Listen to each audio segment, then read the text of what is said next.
What will sometimes haunt my dreams still is just like a general feeling of morose anxiety. Everyone experiences a version of anxiety or worry in their lives.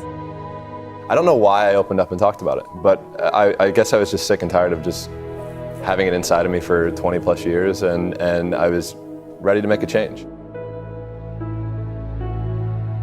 What helped me the most, that I want to impress upon all of you, is that I realized that part of my identity is saying no to things I don't want to do. And you are all in school, and you all have a lot of teachers and a lot of people around you that tell you all day what you have to do, but it is your right to choose what you do and don't do. It is your right to choose what you believe in and what you don't believe in. It is your right to curate your life and your own perspective. We all go through things. We all go through struggles, right? There's probably everybody in this room that goes through struggles the same exact way, and I think that's what we all have to realize.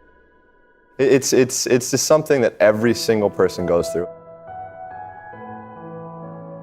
And maybe we go through it in a different or more intense way for longer periods of time, but there's nothing wrong with you. To be a sensitive person that cares a lot, that takes things in a deep way, is actually part of what makes you amazing.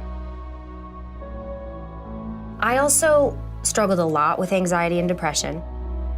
If you start to feel like you are twisting things around you, and you start to feel like there is no sunlight around you, and you are paralyzed with fear, here's how you can help yourself. First, you have to understand what anxiety is, and you have to understand the connection between worry, which is something we all do, and self-doubt, which is something we all do, and anxiety. Anxiety is what happens when your habit of worrying spirals out of control. It's important for you to foundationally understand that anxiety and worry are the same thing. It's just that your body starts to get agitated, and that's when we call worrying anxiety. Your heart races. You might sweat a little bit. You might feel tightening in your chest. You might feel a pit in your stomach. You have a surge of cortisol. You can actually beat it.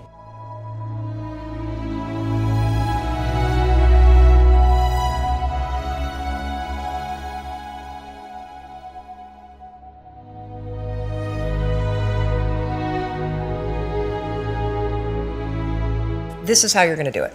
So all day long, you're going to have moments where your thoughts drift. Like, you'll just be hanging out with your friends, and then suddenly you're like, I'm not sure that that person likes me anymore.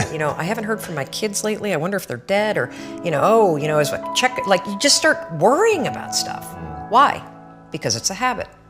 Because when you're not paying attention, your brain shifts from you being a decision maker and paying attention to you just kind of spinning things on autopilot, and one of your habits is worrying.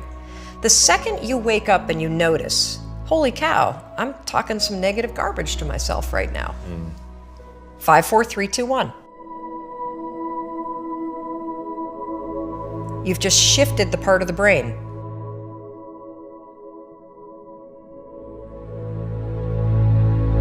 You've shifted from the basal ganglia, which is where your habit loops are spinning, and you've awakened your prefrontal cortex.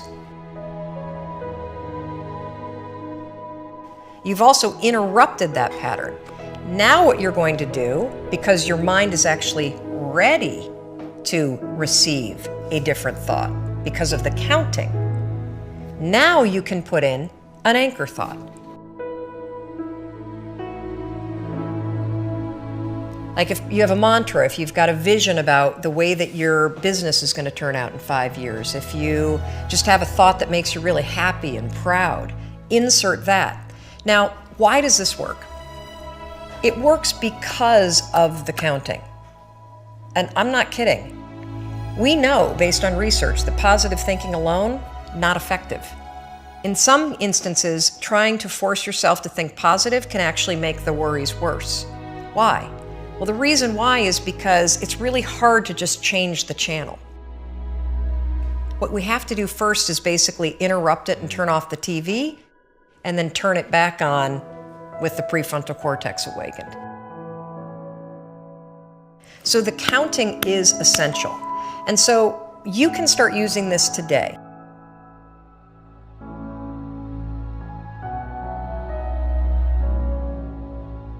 And the problem that I have with anxiety is the physiological side of it. I got shallow breathing, rapid heart rate, and most terrifyingly, the blood is actually leaving the prefrontal cortex. And so you're getting into a position where your higher level cognition is actually being shut down because it doesn't have blood flow. And then I began to visualize that what I was trying to do was get myself into a calm state where the blood could actually go back to the places that I needed it, so that my higher level ability to reason would kick back in. The first thing that I started to do to be able to consciously control that was meditate. In meditating, what you're learning to do, at least for me, and I don't consider myself a meditation expert by any means, but this was one of the huge wins for me in meditating, was learning to breathe from my diaphragm.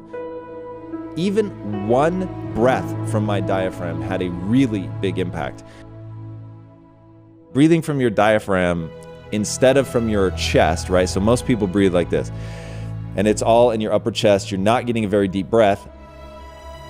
So in meditating and learning to breathe from your diaphragm and learning to consciously calm yourself down, meaning you're lowering your heart rate, you're breathing much more deeply from the diaphragm, getting the blood reallocated to the parts of the brain that are actually useful.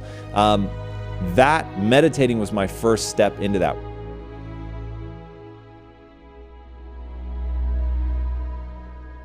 When there are really hard times, there are so many tools that you can use to help yourself in those times, and it does get better and easier as life goes on and you start to get to know yourself more and what will trigger